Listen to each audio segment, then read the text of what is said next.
Welcome to GoldBoys Live, presented by Pickett Sports. Sleeper picks, breaking down a light MLB schedule. We will get to some NFL bets, Major League Baseball futures. We'll do a little bit of everything. I don't know if we'll have time for some NBA, but to break it all down, we got Brian, Brad, Josh. Boys, what's going on? Who's going first? No one wants to go first. No, not a great weekend, so I'll let you guys go. Yeah, I slept this weekend. Like the sports were so boring.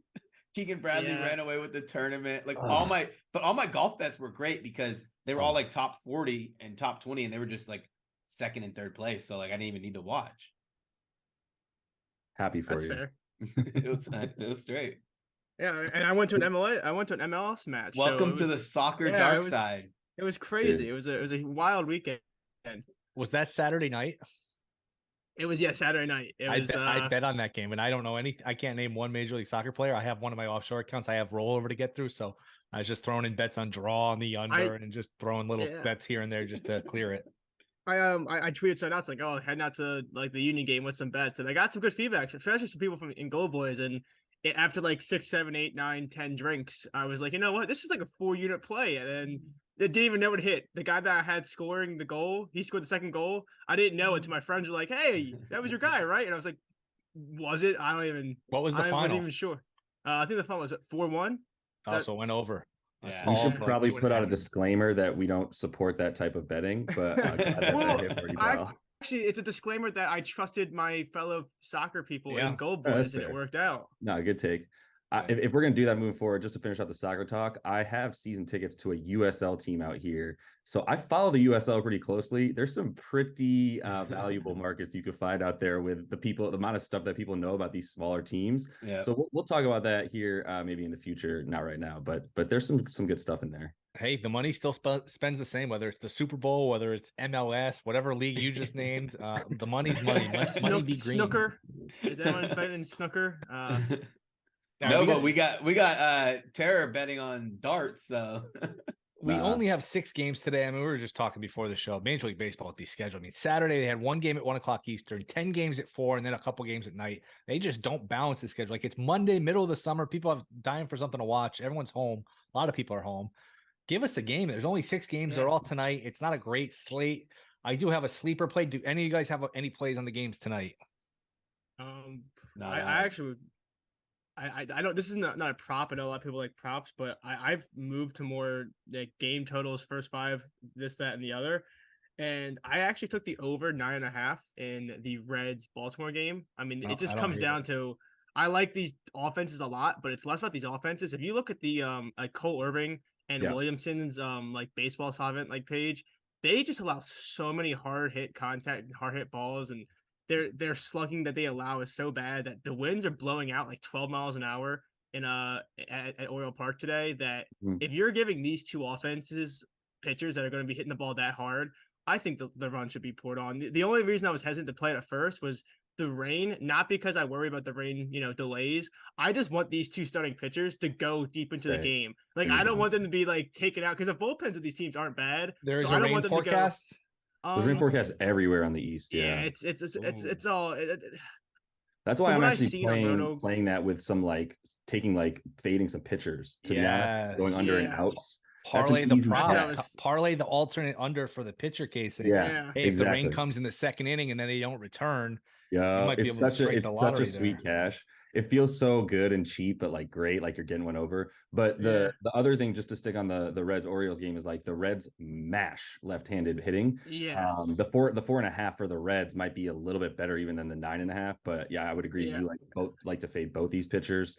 And I'm also just throwing a prop in there from that game because everyone wants to talk about Ellie, and I love Ellie, but Matt McClain is a beast as well for a rookie, and he's just crushing left-handed pitching. So over 1.5 total bases you can get for about even money on DraftKings for him to just basically fade Cole Irvin, he's been all right, honestly, at times. But like I said, the Rook's got a 4.35 WOBA against left-handed pitching this year. I feel pretty good about that. Yeah, I like that. I think it's one of those things where I was debating how to fade this game. The total is definitely moving upwards in the direction, so I like the number I got. But yeah, it comes down to Williamson. As bad as Irving can be at times, Williamson, he's given up 3 or more runs in all but one start, and he just doesn't look that good. And I just think it's one of those things. If you think weather's a factor, despite the bullpens being better than the starting pitchers, if there is a possibility of delay or like things getting gummed up, I always lean in favor of the offense if those kind of things happen. Where if you have to start going into the pen or have to start doing this or that, I just think it usually helps the offense. So I just like the overall idea that both these teams should put up some runs. Yeah. Under 3.5 Ks for both pitchers, Williamson and Irvin. It pays plus Also, 375. Yeah. Also, you mentioned it, Will, about like outs. Williamson is now at 15.5 outs. Earlier, when I checked this thing, I was not necessarily upset, but they didn't have any outs listed. And I figured it was because of that reason. They didn't want people to start doing that. Yeah. But DraftKings now has Brandon Williamson 15.5 outs. It's minus 155, but I'm surprised they put out a line for him because at open they didn't have any outs lines. Yeah. Would you play under that? I would heavily, yeah, I probably would actually. I want to look into it more, but he doesn't go deep into games. 5.5 innings? No, 15.5 outs. I mean, yeah, so 5.5 innings. Yeah, I was just doing the math for someone. No, you got to get really... to 6 innings. You got to complete 6. Yeah, but, so yeah. So 15.5 outs. Yeah, so I'm gonna look into that. I'm not gonna play it right here on air only because I already have action in that game, but definitely would lean under on that because this Orioles offense should get to him. And just to give a little quick rundown of the card here, Reds are in Baltimore. You got a good number because it's 10 at Bet Rivers. Baltimore is a small favorite. I kind of like. I know there's a lot of hype with the Reds right now. I get it. I kind of think that's a nice price on Baltimore. I know Irvin has been bad, but Baltimore minus 132 total. 10 Mets who have just played awful, brutal loss last night or yesterday afternoon to the Phillies. The Mets are minus 186 with Verlander on the mound. Total 8.5. Braves huge favorites with Strider going against Sonny Gray. Minus 220 for Atlanta. Total 8.5. That's one I'm probably going to give out. First 5 under 4.5 with Gray and Strider. I think that could be a low scoring game. Then you have Texas minus 205. So a lot of big favorites. Texas minus 205 against Detroit. Angels minus 134 against the White Sox. Total 8. And then the Mariners huge favorites against the Nats. Mariners minus 260-ish. Total 7.5 with Castillo going. Man, the Mariners can't get on track either. And the Nats have been feisty here. I will just give my sleeper play now. It is Reed Detmers to go over 5.5 strikeouts against the White Sox. I think some of his underlying metrics make him a little underrated. He does have good stuff. Pitched well his last time out against the Dodgers. And so him going over 5.5, Castillo to go over 6.5 against the Nats. You get 3 extra money. So Castillo over, Detmers over. That will be the sleeper play. Anything else jump out to anyone in terms of the baseball card tonight? I actually wanted to just touch back on what you just said about the 15.5 for Williamson. I actually might look into playing that. He's gone 5 even his last 2 starts. Last time he went into the 6 was against the Dodgers, and he gave up like 4 runs as a result to like trying to overstretch him. So that he actually might be in that scenario where younger pitchers, if they give you that leash once and you ruin it, it kind of hurts going forward to convince managers to give you that leash again. So that. And I also was. Were you saying the Nats to at like plus 210 there, Will, as a possible bet?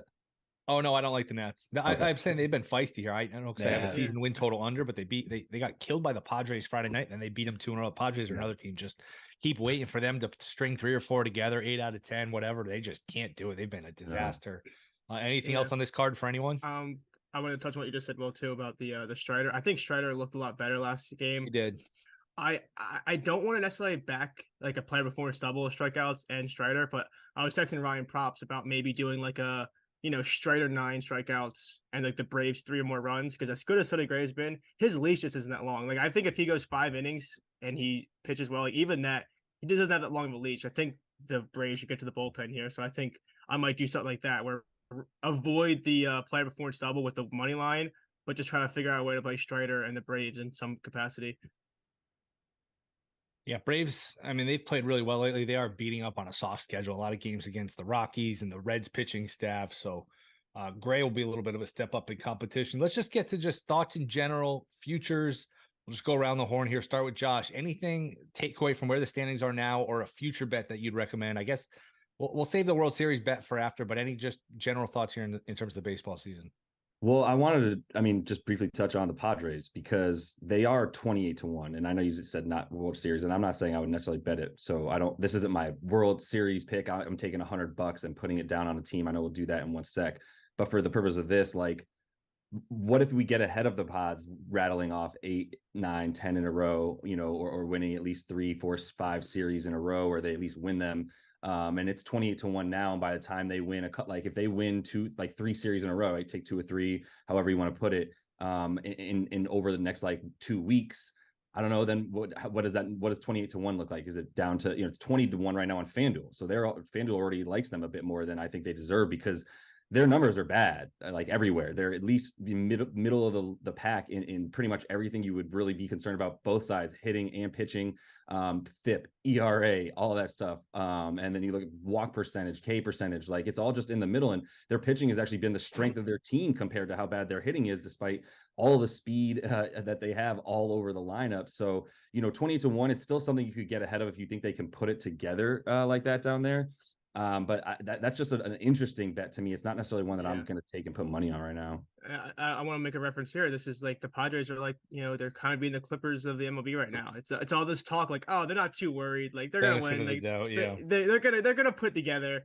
And then eventually it's guys, you guys are to put it together in the playoffs, you have to be in the playoffs. Yeah. So FanDuel does not have odds to make the playoffs. This is why I don't like them. I get where you're coming from, Josh. It's not enough for me to fire. I don't necessarily I'm not going to bet it.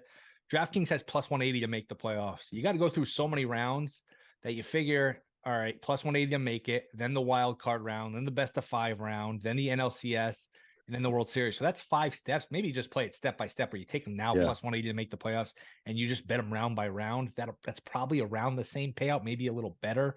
I guess they could win the division and get one of those buys, but that's not likely. So I think I'd rather just, hey, if I believe in the Padres, which I really don't, I mean, this is not a small sample size anymore. We're 80 games into the season now. This is a lot of games.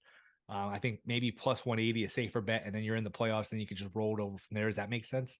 It does, and that, now you're talking about them overtaking the Giants, and that feels a little bit better. Maybe the Marlins fade away at some point, although either pitching could get even better, to be honest. Phillies are right there too. It's tough for these spots. There's a lot of competition for these spots. It's even tougher when the Mets are just giving away wins to the Phillies like last night. Hate that team. Will mentioned that he kind of like the Orioles tonight, and the Reds are getting a lot of love. I've actually seen a lot of people start taking stabs on the Reds to win the whole damn thing at $1 million to 1, or just put a sprinkle on it. I think. Does anyone? Could I interest you in this? They're plus 350 to win the division. I know it's a tight division, and they're half a game up right now, but does this Reds team seem kind of legit to you guys over a team like the Brewers that I just don't trust at all, who are the short favorites at plus they're almost 1-1. I don't trust the Brewers. The Cubs are okay. Cubs actually have a decent run differential. Yeah, I agree. I'm just saying at 350 to 1, I mean, it's kind of tempting now. Yeah, I think so. It's going to be interesting. My bad. It's going to be interesting with the Reds though, because they just keep getting more injured in their pitching rotation. I think Lively just went to the DL as well, or the IL, whatever it's called. They've Green on the IL.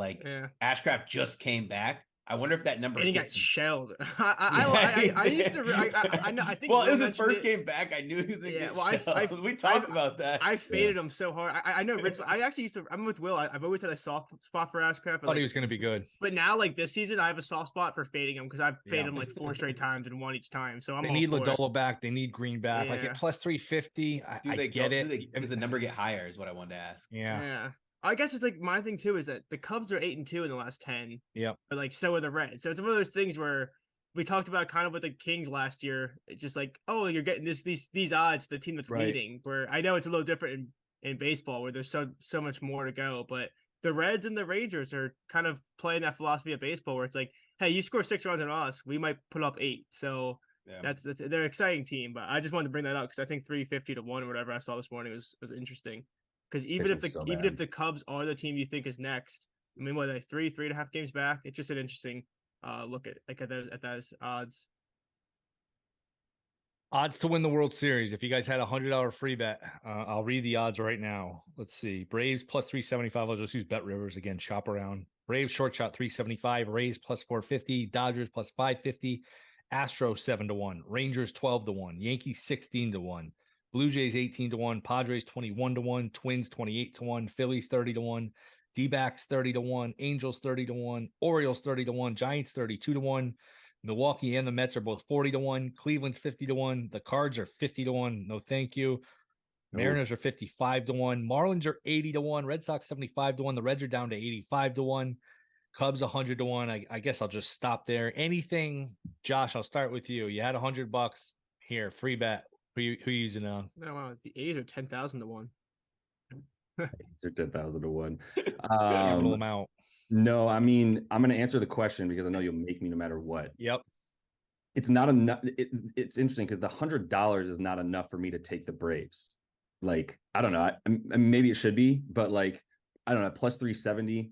If you're saying $100 right now, where we're at in the season, just like throw it on there. I'm going with the Rangers, and I finally believe I've been slowly coming around, and I'm like fully on board, like hanging out in the driver's seat of this bandwagon because the pitch, like I finally just believe Nathan Eovaldi is just a legitimate Cy Young candidate. I think he's a legitimate number 1. I think John Gray is a legitimate number 2. And slowly making his way up the ranks is my boy Dane Dunning, who looks really, really good right now. He's number 3 this year, and they still have Perez, who can get back to last year's form. I don't think if Mr. Perez can come through in any way close to what he was, 2 years prior, but last year even like great, wonderful. Because I rode him last year as well, but like I didn't even really mention him because I just wanted to talk about how I picked up Dane Dunning like 3-4 weeks ago, and it's been so awesome.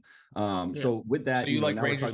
Rangers 12-1's enough for you. Let me look if I can find 12-1 was better on. It's 10 to 1 on FanDuel. I don't know what else. Interesting. Yeah, I mean it really. I mean you say it all the time, but it really pays to shop around. Yeah, 11-1 on DraftKings, 10-1 FanDuel, and 12-1 at Rivers. I was gonna ask, if you saw it anywhere better than that, than the 11-1. I mean, I wish I had hit it when we were talking about this like a month ago. Yeah, and we were talking about them winning division, and that was still at like plus 250 at the time or whatever. And either way, like the World Series odds, I don't think they're going to get any worse. Like I believe they're going to keep going. I never was worried about DeGrom coming back or not for them because I love, and they're hitting. Like don't need to go into it. They're top 3 in pretty much everything. I took them. I was on my phone when DeGrom signed there, so I just took a 50-1 on them to win the whole thing. I think I have no shot. I don't think they have any shot. I just don't think they have enough pitching. Like Eovaldi and Gray's fine. Perez, Gray. I mean, that's just to me. I don't know. You're going to make it through 2-3 rounds in the playoffs with that pitching. I really don't think so. I'd love to be wrong, but I just don't. I don't know.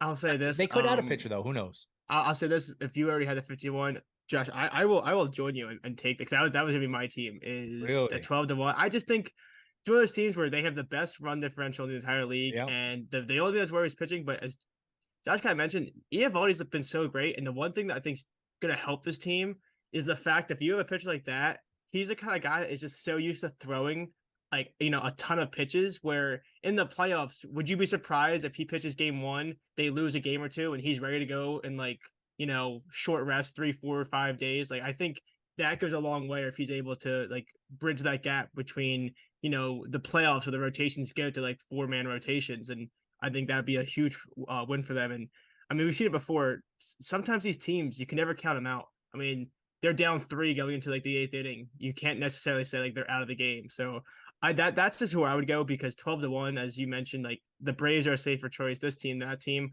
But yeah, I think they have a good chance, and they're also, I think they're 24 or 23 and 17 on the road. So if they can win on the road, I think the Rangers are like a good stab at those odds. I just think postseason's about pitching, and you just like offensive teams never. To me, it's about starting pitching, and you just line up like who are they playing in the playoffs? Game 1, all right, Eovaldi's good, but the Rays are going to throw McClanahan. The Astros are going to throw probably Framber Valdez. Yankees are going to throw Cole.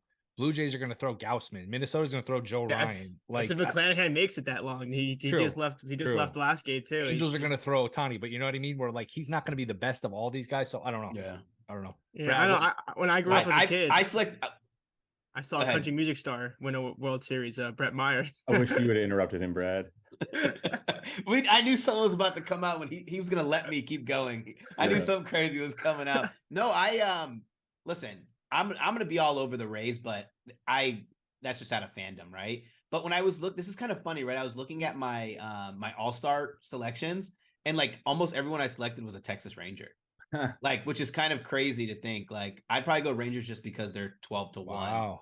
But I do have action on the Braves at 4-1. So like if that means anything, like I bet it 2 weeks ago. So yeah, I think the Braves are in a very good spot right now. Like, I mean, their price is better than I was imagining. You said plus 375. They got hitting, they got pitching, and like what's cool about the Braves is like if they get into one of those slugfests, they can keep up. Like that's one of those things I say about the Rangers, but like their pitching on the Braves is way better than the Rangers pitching. Yeah. And I think I'm going to say Toronto. Whoa. A lot of offense. You know, you have some of these guys that can go either way, like Barrios and Bassett and Kikuchi, but I just think that's a lot of talent. Like madman. Yeah, and I think they could add a guy. I just think there's a lot of talent there. 19-1. I'd probably take Toronto.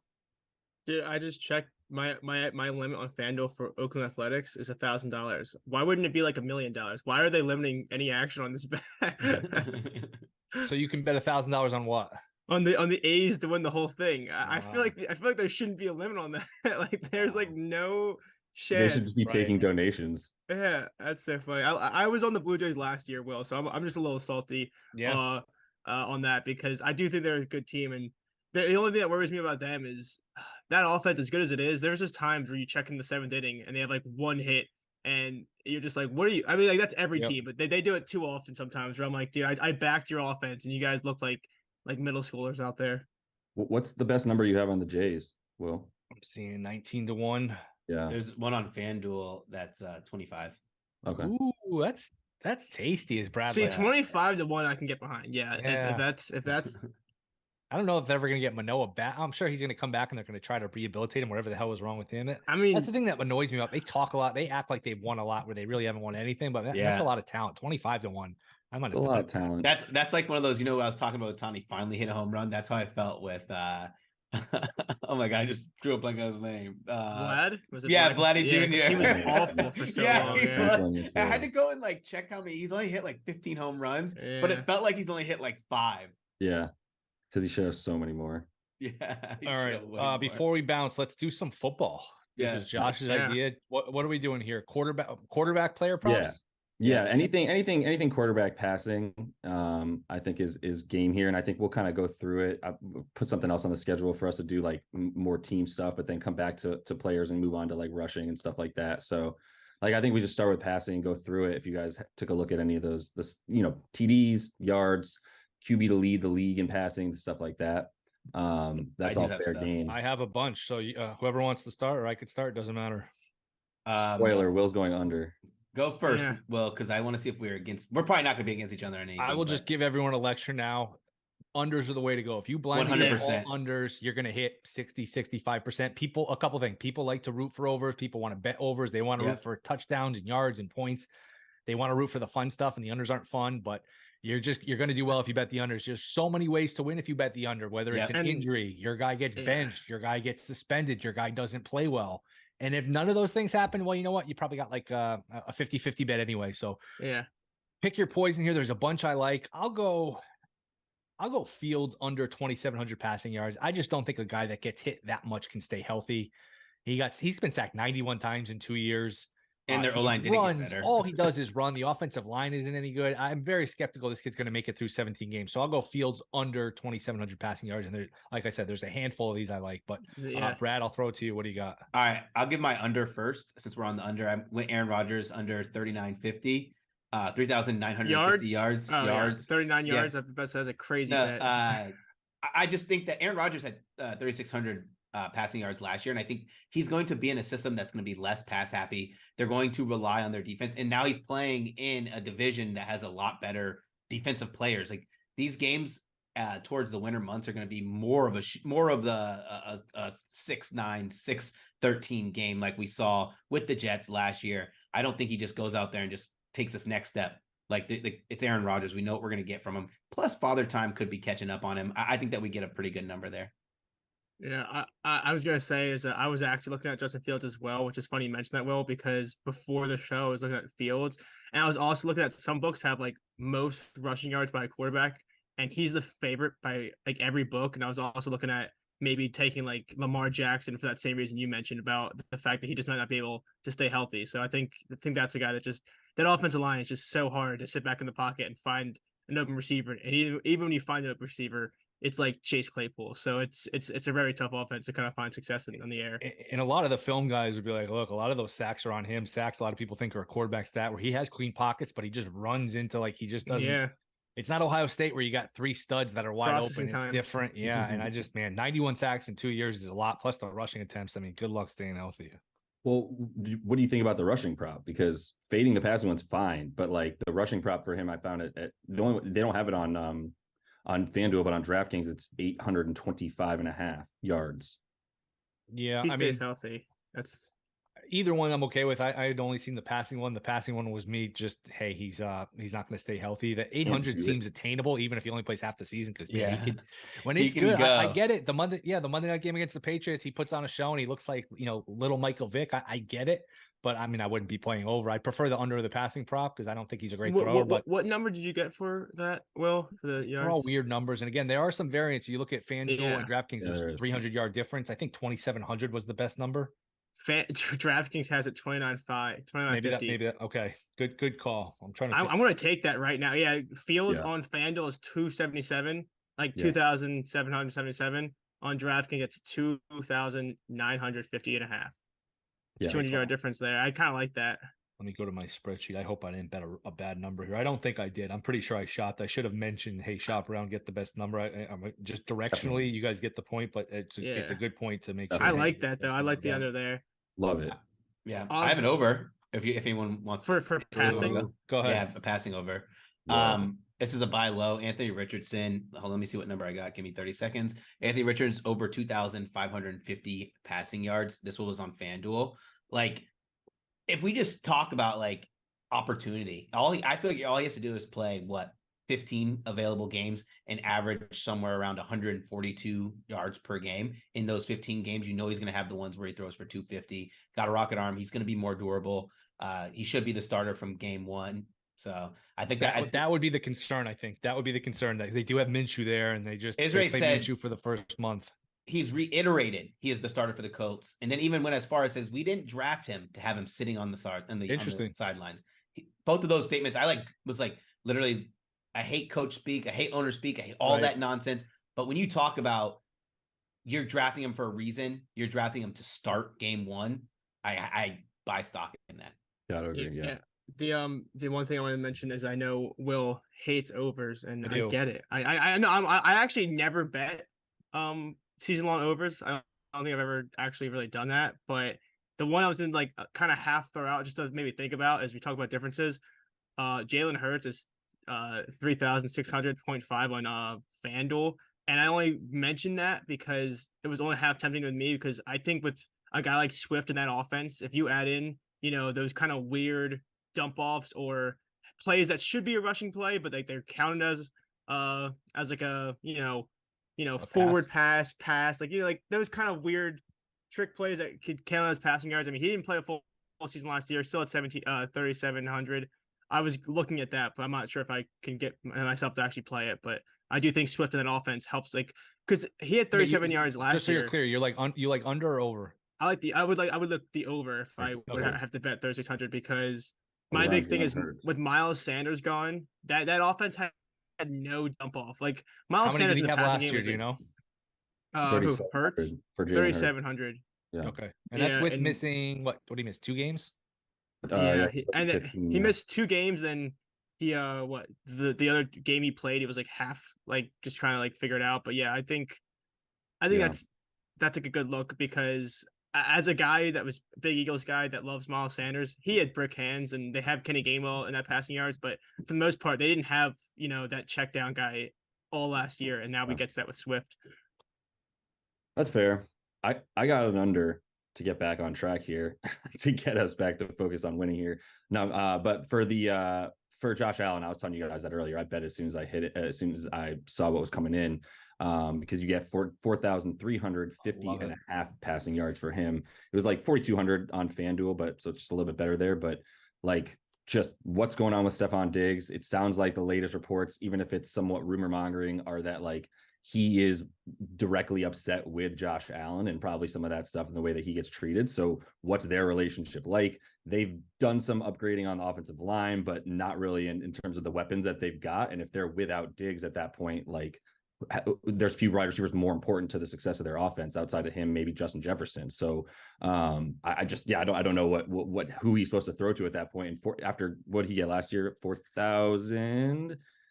He was down to 4,200 last year. And so what number is I don't this? expect him to get back over that 4,282 yards for Mr. Allen, 83 yards. I don't like this bet. I love this bet. Yeah. I'm surprised you left out. I would have been, to me, like one of the key points.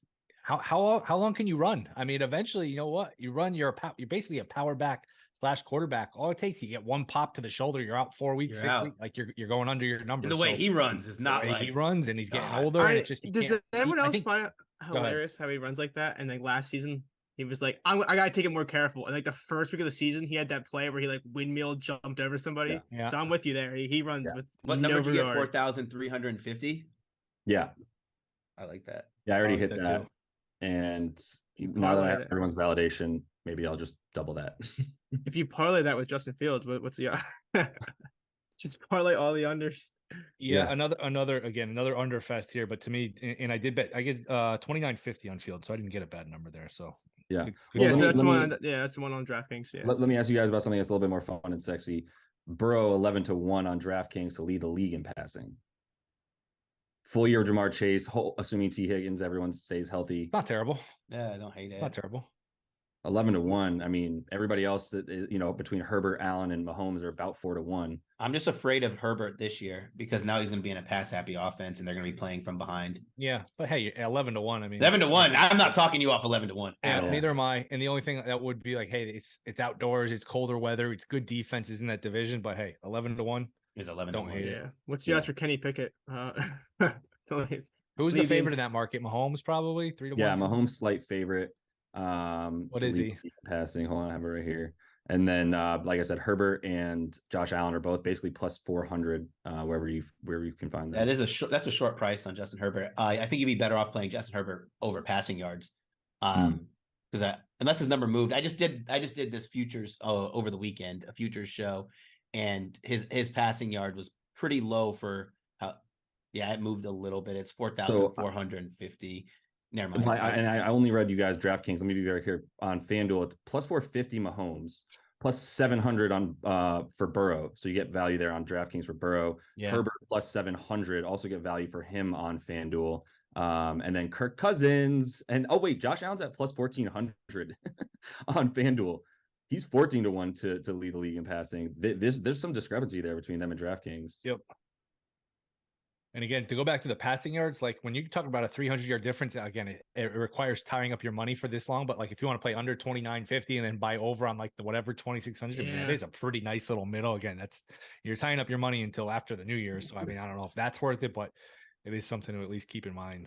Yeah. And it's like it kind of makes it one of those things where you're just accepting. Say if it's like a unit on each, your unit's $100. You're I lose $10 on this, but there's a chance I can middle. And if you can kind of think about it like that, it sounds a lot better. Yep, totally agree. Anything else anyone wants to add? I'm just gonna add this. We'll talk about more if you go to more markets, but there is one over I actually did take for Ryan's show today, and it's the first season over I've ever taken. But I kind of mentioned Jalen Hurts, but AJ Brown on DraftKings is like 1,050 yards for receiving yards, and the market's 1,125, like 1,125. And I kind of mentioned there, but there's so much talent on the Eagles team that I don't think he's a guy you can really like double team. So I'll get into it more, but I just think 1,100 is kind of a bad number. So getting it like in the 1,050, as long as he plays 12, 13 games, I think that's a great line.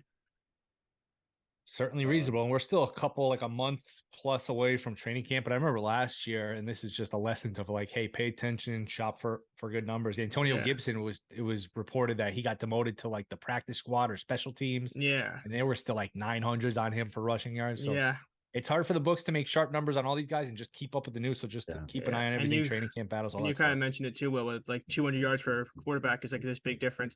75 for wide receivers. Yeah. That's a whole game. Like that's a big difference. It's a huge difference. So I like that line for AJ Brown, who's been so, knock on wood, healthy-ish. We played all 17 last year. We just jinxed them. Yeah, no, I mean he's always had that. Trade him. I mean he's hit that line in three of his 4 seasons, despite his health issues. We're like 80% of the bets you brought today about Philadelphia players. No, I just happened to mention. I just happened to kind of tie them in together. Okay. Yeah, I'm gonna look at it. What's Javon Carter for defensive rookie of the year? Now you're gonna mention Philly guys. I feel like that's a guy you can't gang up on, and there's so much talent that he can just sort of. I'll counter with that, Josh. That's kind of my point with the Eagles' offense. So I'm actually looking into futures and stuff like that because of that exact reason. Their offensive defense, it's just like there's so much talent that They do sometimes have a tough schedule, though. I was really looking at the schedule. Yeah, it's a tough schedule. A lot tougher Plus than it was last 650 year. for Jalen Carter.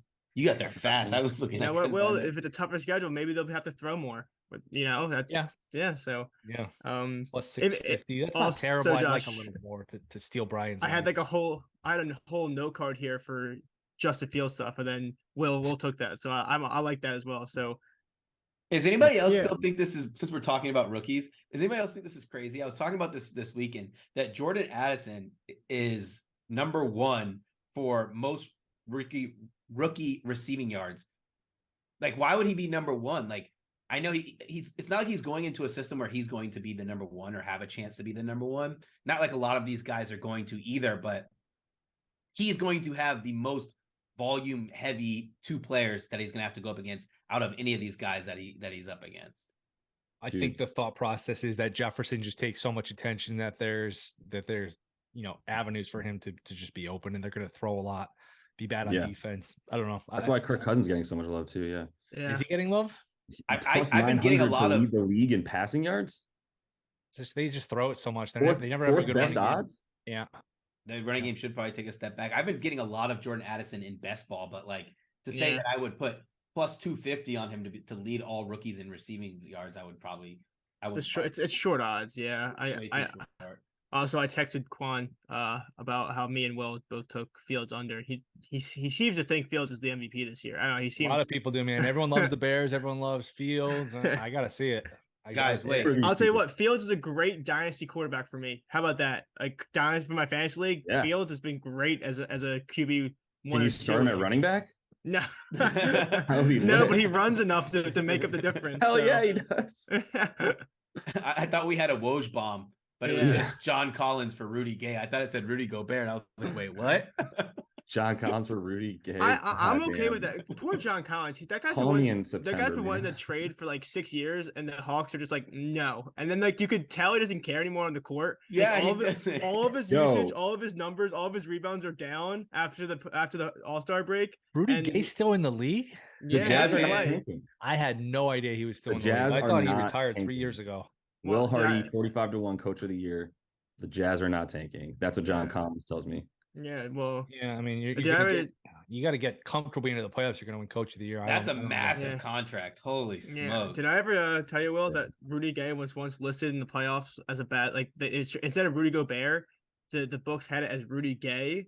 So me and JD put like thousands of dollars on his under. And it turned into a game. It was a 20-point game. And it was just me and JD texting back and forth, being like, empty the bench, fucking do it. Like, and they didn't do it. Like, he didn't play a minute, so it didn't count. But we were like, come on, the game's over. Empty the bench, do it. Like, we were getting so mad. That's great. Like, it was so funny. I can imagine sports books all over the world were like, don't do it. Don't empty the bench. Don't empty the bench. That's great. All right, boys. I think we covered it. Brian, Brad, Josh, thank you guys. Thank you to Sleeper Picks, Pickett Sports. Hopefully the sleeper play comes through. That's Detmers over 5.5 Ks, Castillo over 6.5 Ks. So good luck if you're tailing. We'll be back 1 o'clock Eastern tomorrow. Until then, see you guys.